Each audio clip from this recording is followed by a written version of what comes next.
O vídeo que você vai ver agora é um corte de uma live completa. O link vai estar aqui na descrição. Se você quiser acompanhar todo o conteúdo, basta ir na descrição desse vídeo e clicar no linkzinho lá e assistir o conteúdo na íntegra. Os links que são citados dos cursos, eventuais produtos que a gente anunciar aqui do Mecânica Descomplicada, também vão estar na descrição do vídeo e no comentário fixado lá embaixo nos comentários. Dá uma conferida, tenho certeza que vai valer muito a pena. Fica aí com esse corte de uma das nossas lives do canal Mecânica Descomplicada. Se inscreve aqui embaixo, ativa o sininho das notificações, compartilha esse vídeo e deixa o importante like. O seu like é de graça, não custa nada para você, mas é muito importante para a gente. Fica aí. Vamos dar uma olhadinha nesse vídeo de hoje, vamos reagir aqui. Bora lá. Deixa eu pegar aqui, tá em outro lugar.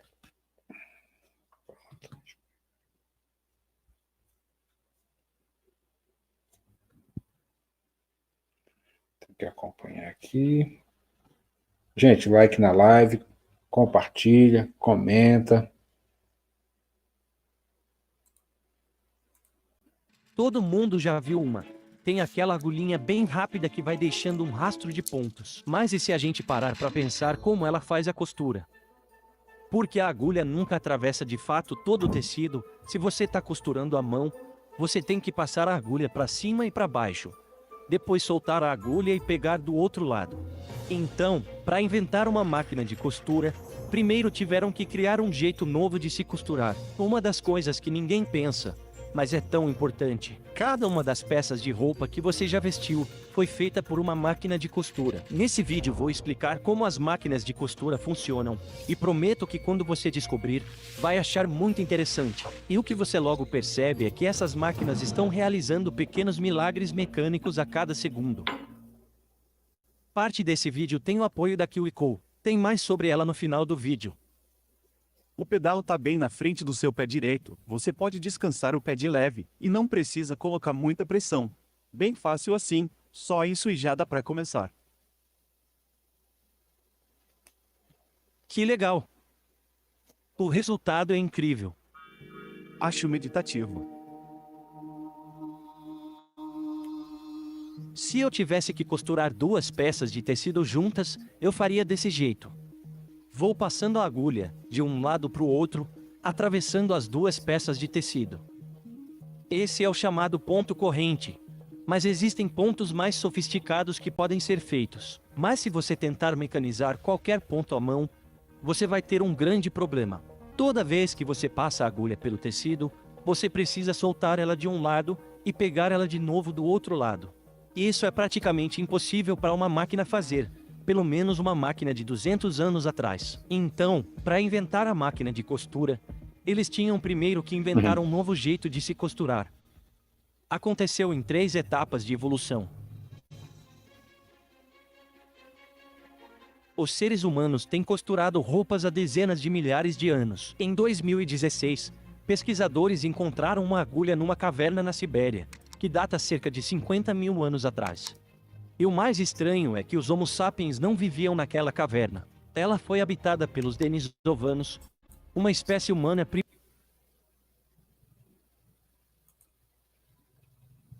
Você tem ideia do que é uma agulha sendo utilizada há 50, se eu não me engano aqui o que ele falou, 50 mil anos atrás, para costura manual? Você veja quanto tempo levou, desde o surgimento da humanidade na Terra, para o desenvolvimento da máquina de costura, não é verdade? Mas mesmo assim já existia a ideia, né, da costura. Olha só a agulha, o tempo, a antiguidade dessa agulha encontrada aí por esses pesquisadores. Não sei se é tanto tempo assim mesmo, 50 mil anos, mas o fato é que é muito antiga, né? primitiva já extinta. Sabemos, portanto, que costurar não é só coisa da espécie Homo sapiens, é algo humano. A agulha era de osso, Mas fora isso é igual a qualquer agulha moderna, uma ponta afiada e um olho na outra ponta para passar a linha. As agulhas permaneceram praticamente inalteradas por milhares de anos. Artefatos em cavernas na França, no Egito, Grécia, Índia, China e Japão são todos praticamente iguais. Mas só até 1755. Charles Frederick Wiesenthal foi um inventor alemão que vivia na Inglaterra. Não temos certeza exata da sua motivação. Alguns acreditam que ele estava tentando inventar uma máquina de costura. Mas pode ser que só estava cansado de ficar virando a agulha. Mas o que ele criou mesmo foi uma agulha afiada dos dois lados. Assim você podia passar a agulha de um lado para o outro sem precisar virar ela. Ele patenteou sua invenção, uma agulha para ornamentar tecidos, que até acelerou um pouco a costura à mão. Mas a agulha de dois lados trouxe um benefício inesperado, usado por todas as máquinas de costura até hoje. Colocou o olho da agulha do lado da ponta afiada. Vou explicar como isso ajudou. Quando furo, a linha vai junto e passa pelo tecido, mas quando tiro, a linha também é puxada para fora com a agulha. Parece que não conseguimos nada. Precisamos encontrar um jeito de entrelaçar essa linha, quando ela está na base do ponto, para evitar que ela fique solta. Existem duas formas de fazer isso. Se você puder manter uma sobra de linha debaixo do ponto enquanto puxa de volta a agulha. Depois disso, eu vou movendo o nosso tecido e passo a agulha pelo arco que formou, criando um pequeno elo entre os pontos. E se eu fizer isso de novo, consigo formar uma corrente de pontos costurados. É por isso que esse aqui é conhecido como ponto corrente. O ponto corrente foi um dos primeiros pontos realizados com sucesso pelas máquinas de costura. É difícil dizer quem inventou a primeira máquina. Eram tantas pessoas trabalhando no problema ao mesmo tempo que surgiram muitas reivindicações da criação. Em 1790, Thomas Saint fez um esboço de patente de uma máquina de costura. Mas não existem evidências da construção do protótipo. Em 1814, Joseph Medas-Paga conseguiu a patente em Viena. Ele levou uma década para construir a máquina, mas nunca a comercializou. Passou o resto de sua vida aperfeiçoando o projeto. Em 1830, o francês Barthélemy Timonier criou sua versão de ponto corrente usando uma agulha de barbante. Ele recebeu uma patente e montou uma fábrica de roupas com 80 máquinas. E começaram a fabricar uniformes para o exército francês. Mas a invenção dele causou um alvoroço. Uma multidão de 200 alfaiates furiosos saqueou a fábrica e destruiu todas as suas máquinas. Mais algumas décadas se passaram até que as máquinas fossem comercializadas de novo. Tá, lembra do que eu falei? Foi o Timonier que causou essa revolta. Se eu não me engano, ele teve que fugir da cidade por causa dessa invenção dele. Os alfaiates, costureiros ali, se sentiram ameaçados, causou uma revolta, né? Eu acho interessante, gente, a Alemanha, né? Como a Alemanha produz tecnologia. Se você for voltar um pouco no tempo, volta de 1439, eles vão inventar a imprensa, que possibilitou a fabricação de livros em escala, né, em série, em massa, porque antes disso a fabricação de livros, a produção, a cópia, né, a reprodução era feita através da escrita, através da cópia. Alguém ia lá e copiava tudo que estava num texto para poder ter ali duas cópias de um mesmo texto, o que era bem oneroso, né?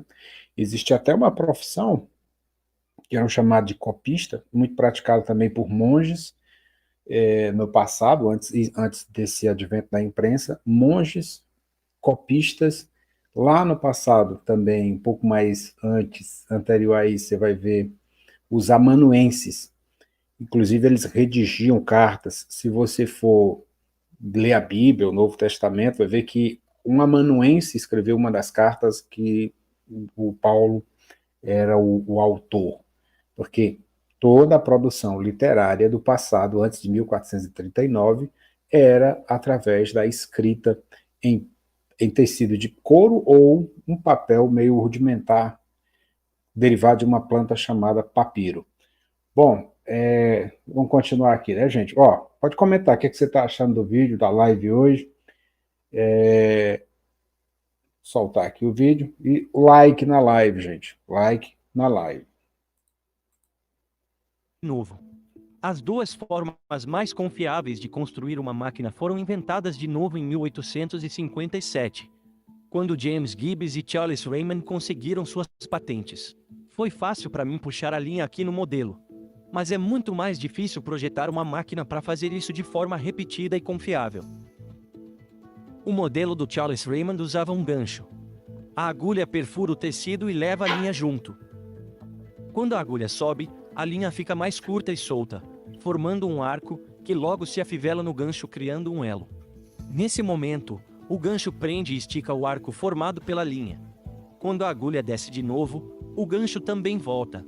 E aí a agulha passa por dentro do arco. A agulha desce por completo, e ao subir, a linha que passou pelo tecido se afivela no gancho de novo. Então o gancho prende e estica a linha, de novo formando o arco para a agulha passar.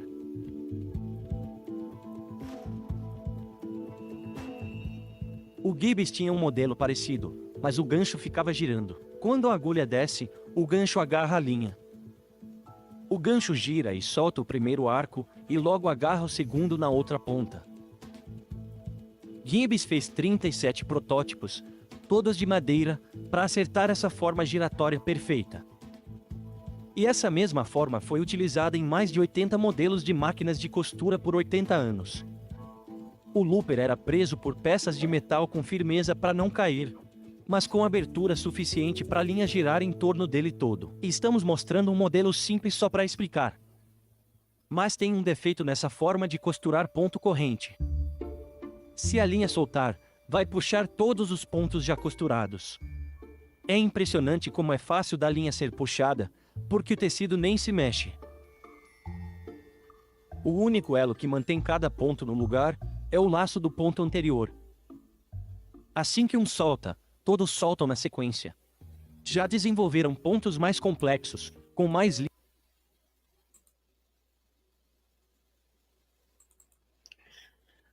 Vocês conhecem a máquina de costurar saco portátil? Tem até vídeo aqui no canal sobre ela, né? Ela tem esse pontinho fácil de desmanchar. E você vê que o looperzinho não tem linha embaixo. Ela pega a linha da agulha, vem, abre aqui, passa a laçada para a agulha voltar, fechando a laçada. Ele tem todo esse movimentozinho. Ele vem para cá, aí volta, se distancia, vai lá para trás e é bem legal, bem legal. Só que tem essa questão, é fácil de desmanchar, né? Linhas e mais sofisticados. Você deve encontrar o ponto corrente na barra das suas calças jeans. Você também pode bordar formas e desenhos usando o ponto corrente. No começo era usado como um detalhe, pontos decorativos em geral, mas depois passou a ser usado para todo tipo de formas de letras e flores. É como fazer um alongamento, você vai sentindo qual o seu próximo movimento. Vai tentando meio que se antecipar. Acredito que é na medida que você se torna mais habilidoso com a máquina que seu trabalho fica muito mais refinado.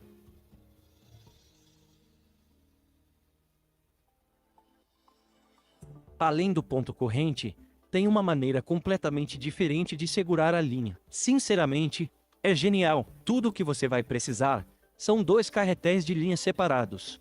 E esse carretel de linha é chamado de bobina. Vou mostrar como funciona. A agulha da máquina vai atravessando os 2 tecidos. Vai até o fim. Então, a máquina pega aquele segundo carretel de linha e passa ele totalmente por dentro do laço do carretel que fica nessa parte de cima. Depois sobe a agulha e puxa o excesso. E o que acabamos de fazer é entrelaçar essas 2 linhas, que são de diferentes carretéis. Por isso que esse tipo de ponto é conhecido como ponto fixo. Elias Hall patenteou em 1846. Para promover sua criação, ele fez uma demonstração ao vivo, a máquina dele, contra 5 costureiras. A máquina funcionava, mas não era sofisticada. Ela usava uma agulha curva, o tecido ficava pendurado na vertical e só fazia pontos em linha reta. 5 anos depois, Allen Wilson evoluiu a costura do ponto fixo recebendo 2 patentes, em 1850 e 1851. A primeira foi da máquina de costura de ponto fixo com lançadeira vibratória. Embora seja chamada de lançadeira vibratória, ela na verdade oscila para frente e para trás, e dentro tem uma pequena bobina de linha. Quando vai para frente, ela pega a linha de cima da agulha, formando um laço. Quando a lançadeira passa pelo laço, ela cria um ponto fixo ao entrelaçar a linha de cima com a linha de baixo da bobina. O movimento da lançadeira é sincronizado com o da agulha que vai para cima e para baixo. A lançadeira é presa o suficiente para ela não cair, mas com a abertura certa para a linha passar ao redor dela toda. Esse tipo de máquina de costura era muito comum no final do século XIX. Milhões desse modelo Singer 27 foram fabricados e eram máquinas super robustas. Existem muitas máquinas hoje com mais de 100 anos e que ainda estão funcionando. As máquinas de costura foram desenvolvidas bem antes da ideia de vida útil programada dos produtos. A segunda patente que Allen recebeu é a base de como a maioria das máquinas de costura modernas funcionam. Ao invés de uma lançadeira se movendo para frente e para trás, o carretel fica dentro de um gancho rotativo. Vamos ver como funciona. Quando a agulha desce para atravessar o tecido, ela vai empurrando com ela a linha de cima. Vai até lá embaixo, e depois sobe um pouquinho, criando essa pequena saliência aqui. Aí o gancho giratório se aproxima. E ele vai agarrar a linha, puxando ainda mais um pouco de linha do carretel, para que essa linha consiga passar completamente ao redor do carretel. E depois, a agulha volta a subir. Aí puxamos o excesso, e formamos outro ponto fixo igual a esse. Pode parecer que estamos usando mais a linha de cima do que a de baixo, porque quando ela desce, você tem que passar um laço inteiro ao redor da bobina. Mas essa linha amarela é puxada de volta para cima, até filmamos em câmera lenta uma máquina trabalhando. Assim, você pode ver o quanto de linha está sendo puxada de volta. Parece muito, mas no final você usa a mesma quantidade de linha do carretel superior quanto do carretel inferior. A tensão na linha superior e inferior precisa ser igual, para que a quantidade de linha seja a mesma. Se a tensão estiver errada, o ponto não cruza perfeitamente no tecido, resultando num ponto solto. E vale para as máquinas com lançadeira vibratória e máquinas de costura com gancho rotativo. E também gera muita fricção. Você já deve imaginar, mas essa linha aqui está sendo puxada para baixo e para cima, várias vezes em cada ponto.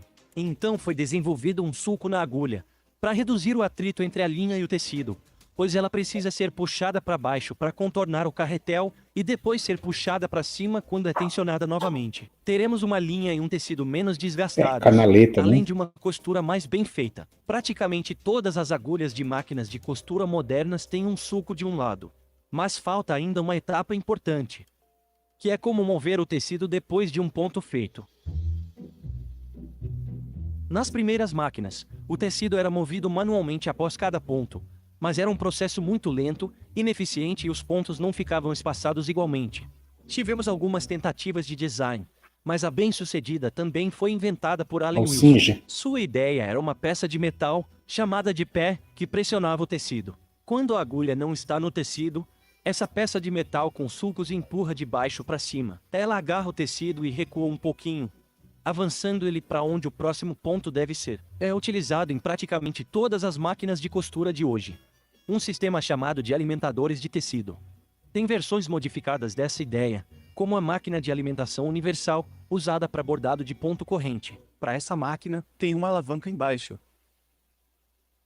que você pode ir girando ela e movimentar todo o centro da máquina. E esse é o calcador, que basicamente arrasta o tecido em 360 graus. No momento, essa máquina está conectada a um único motor, bem diferente daquela época. Antes, esses cabos aqui embaixo subiam até lá no teto, e eram todos alimentados por um gerador enorme movido a vapor ou carvão. Tenho certeza que as fábricas eram bem barulhentas. Tinha um pino aqui, mas removemos, porque não precisamos mais dele. E dava para você puxar assim para baixo, e imediatamente iniciava a máquina, porque ela ficava girando sem parar, já que estavam todas conectadas por um único motor. Mas hoje em dia, quando você liga uma máquina, você pode meio que começar devagar. Antes elas faziam 10.000 rotações por minuto. Você tinha que estar sempre preparado. As mulheres eram umas heroínas. Elas tinham uma habilidade inacreditável. O nome mais famoso associado às máquinas é o do Isaac Ó, o Isaac Singer, Singer. mas não foi ele que inventou a máquina de costura. Ele era um empresário ousado, foi adquirindo patentes de várias peças e construindo sua empresa em cima disso. Inspirado pela produção de peças de armas, ele otimizou o processo de produção e sua empresa conseguiu reduzir o preço das máquinas de costura de $100 para cerca de $10, equivalem a pouco mais de $300 hoje. O preço mais baixo permitiu que ele vendesse as máquinas para famílias, ao invés de empresas. O empresário foi um dos primeiros no mundo a oferecer o plano de pagamento parcelado. As famílias então podiam pagar por mês, em vez de pagar tudo de uma vez. A Singer se tornou uma das maiores corporações do mundo e a primeira empresa multinacional americana. Antes das máquinas de costura, uma camisa levava mais de 12 horas para ser costurada. Agora leva menos de 30 minutos. As famílias americanas em 1900 gastavam cerca de 15% de sua renda em roupas. Em 2003 era menos de 4%. Mas apesar de gastarem menos, possuíam mais roupas. Em 2019, uma pessoa tinha em média mais de 130 peças de roupas. São produzidas 100 bilhões de peças de roupa por ano. E só nos Estados Unidos, mais de 11 milhões de toneladas de roupas vão parar em aterros sanitários. Isso equivale a quase 35 quilos de roupas para cada homem, mulher e criança, e que são jogadas fora todo ano. Mas não devemos culpar as máquinas de costura. Ela é uma ferramenta incrível. Foi inventada e aprimorada por muitas pessoas. Elas realmente revolucionaram o mundo. E só foi preciso inventar uma forma totalmente nova de costurar.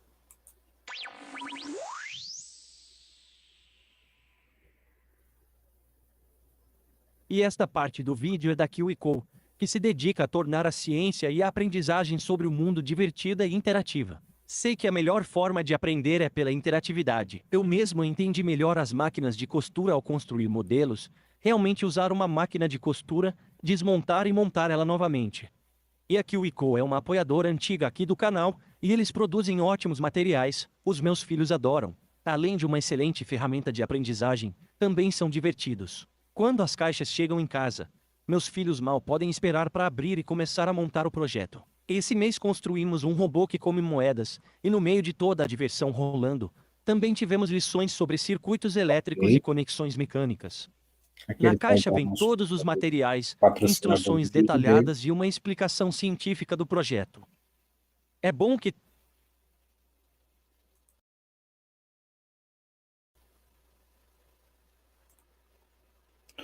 Bom, gente, é isso. Muito legal, né? O link desse vídeo vai estar aqui na descrição da live. Se você quiser reassistir ou então quiser assistir na live aqui de novo depois, fica à vontade, tá? Deixa o like, se inscreve no canal. Gostou? Aqui você vai ver alguns vídeos do canal, você escolhe um para que você permaneça aqui no MD. Se inscreve, compartilha e comenta.